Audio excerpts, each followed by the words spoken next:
Accountability for managers is another skill that you require.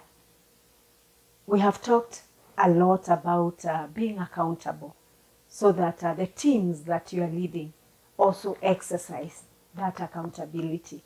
Remember, we are building very strong teams. So we need to be accountable as we coach the team members to take accountability. Whenever certain things happen, they are able to be accountable as team members so that we build very strong teams and a very strong organization where accountability is respected. And in accountability, what are we looking at? Setting goals. When we set goals, how do we follow through with these goals? Accountable leaders set goals that align with the business priorities. As a manager, have you taken time to understand the business that is being done? Are you able to foster that ownership with the direct reports? Are you a manager that says, when you deliver instructions, you say they want this done?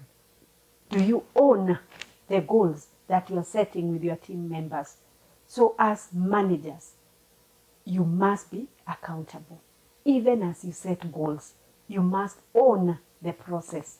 You must own the project. And while doing so, you must be clear, you must be aligned and transparent with the goals that are being set. So it is important that you take ownership of whatever goals you are setting for yourself and for your team members. Then you are driving performance. That's the second thing. After setting goals, how do you drive that performance? With accountability. You must select objectives that align to the business and check what are the strengths of your team members. Are you following on their interests? When you set the goals, do you follow through with feedback? Are you giving continuous feedback? I have talked in this channel about not waiting for the end of the year or the end of the quarter to give feedback. You are doing continuous feedback. When things happen, you do not wait for the end of the year to tell people that they failed in certain things. You are telling them there and then. And then I've talked about giving feedback and making sure you are not attacking the person. It is the issue that happened. So when a mistake occurs, you are telling the person, in this project, you did this very well. But there are certain things that you might need to take care of next time. And you mention the mistakes. For example, if it's a report, you could say that the layout is very well done. But you could tell them maybe they did not do proper research because the key points are not coming out. But mention the things that have not come out so well. But don't forget to also tell them the things that they have done very well. That's how feedback is done. And for your team members to appreciate your feedback, you need to tell them what they have done well and what they require improvement on. Then team building. In accountability, you will require ability to build a strong team. So how do you do that? Make sure that you are building the teams, you are building trust, understanding, and you have a very strong and dynamic team that encourages this accountability.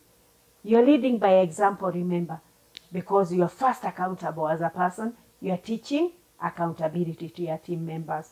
So build a strong team. So encourage team building and capability. Make sure there are things that you plan for you to work with the teams that are not only done within the workspace. For you to build a strong team, you need to understand the other things that your team members like to do and make sure that you follow through with that. Fostering trust. Do you trust your team members? Do you practice that trust so that they can also trust you? Remember, we are working on accountability. How are your actions? Do you speak about a thing and do a different thing? So accountability requires that you say what you mean and you mean what you say. Living with integrity. If you are teaching people to live with integrity, you must also practice integrity. Are you an honest person? Do you compromise integrity based on the situation? How are you following on the company values? How do employees perceive you? Do they see you as a dishonest leader? So as we work on our accountability, we must live with integrity, practice integrity, even as we teach our team members to have integrity. They must see that from us. I have repeatedly said that the team members we work with do not listen so much to us. What they do is they look at what we are doing, because what we do speaks so loud that they don't see, they don't hear what we are saying. So make sure you live with integrity as you even teach your teams to have integrity. You are also facilitating transparency. How transparent are you? When you have a project, do you share the goals? Do you tell the teams what you are expecting? So even as you work on whatever projects you are working on, and remember we are working on accountability here, remember to bring out transparency. Team members will open up about their work and the challenges if you practice and show them that transparency. So as you work with the teams on accountability, facilitating transparency is key. But remember, you are leading by example. They can see that transparency in you. They can see that when you set the goals. They can see that when you give them feedback on the progress of the project you are working on.